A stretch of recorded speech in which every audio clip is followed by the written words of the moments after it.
සැම දවසක් මසක් වතාම දරුවෙකුගේ කිරිසීනය බලාපොරොත්තුවෙන් රැඳී සිටීම කෙතරම් වේදනාවක්.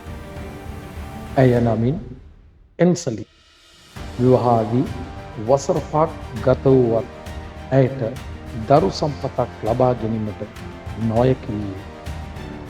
නමුත් ඇයගේ ඒ දෙම්නස් සොම්නසට පෙරළි කිරිසීනය ස්තැබාවිය ඇය මේ වන විට ආශිර්වාදලත් දෙදොරුමවක්.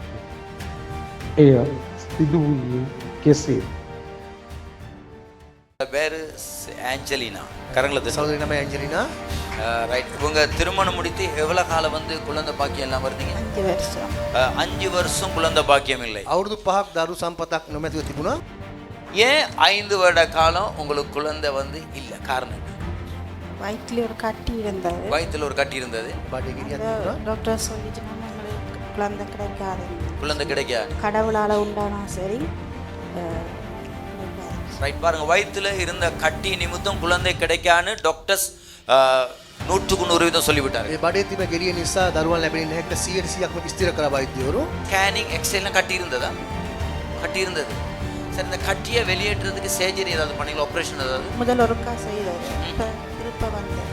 ஒரு ஹீலிங் சர்வீஸா எனக்கு யாபகம் இல்லை. அப்போ ஜெயசிங்க பிரதர் அங்கே இருக்கிறார். அந்த சேர்ல அவங்க இருந்தாங்க.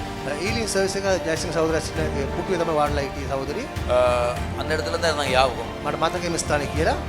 நான் ஏதோ ஷோ பண்ணி கொண்டிருக்கும் பொழுது යාත්‍රා කර සිටින විට ஹீலிங் சர்வீஸ் நினைக்கிறேன். ඒ ආස්කම් මේ කියලා සිටිනවා. ஆவியானவர் சொன்னார், திடீர்னு போய் அவ மேல கரத்தை வை என்று சொன்னார். ආත්මසුක ගිහිල්ලා ඒ මත අත தබන්න කියලා. நான் என்ன சொல்றேன்னு எனக்கு புரியல.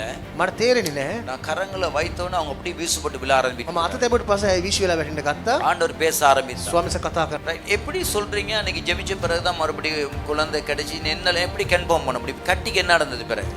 கட்டி இல்ல, இல்ல. கட்டி? கட்டி இல்ல. கட்டி இல்லாம பண்ணது எப்படி? அது தெரியல.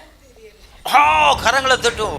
டாக்டர் சொல்லிட்டாங்க, වෛද්‍යවරු කිව්වා இவங்க கொழுப்பு கட்டி, ඩොක්ටර් තෙල් ගෙඩියක් තිබෙනවා.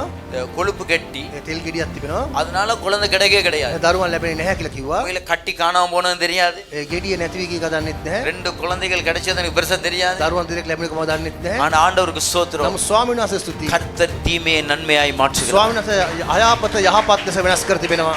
ஆமென். ආමේන්. சொல்லுங்க, தேவனால் முடியாத ஒன்றும் இல்லை. ක්‍රොස් කියන්නේ ස්වාමීන් වහන්සේට කරන්න බැරි කිසි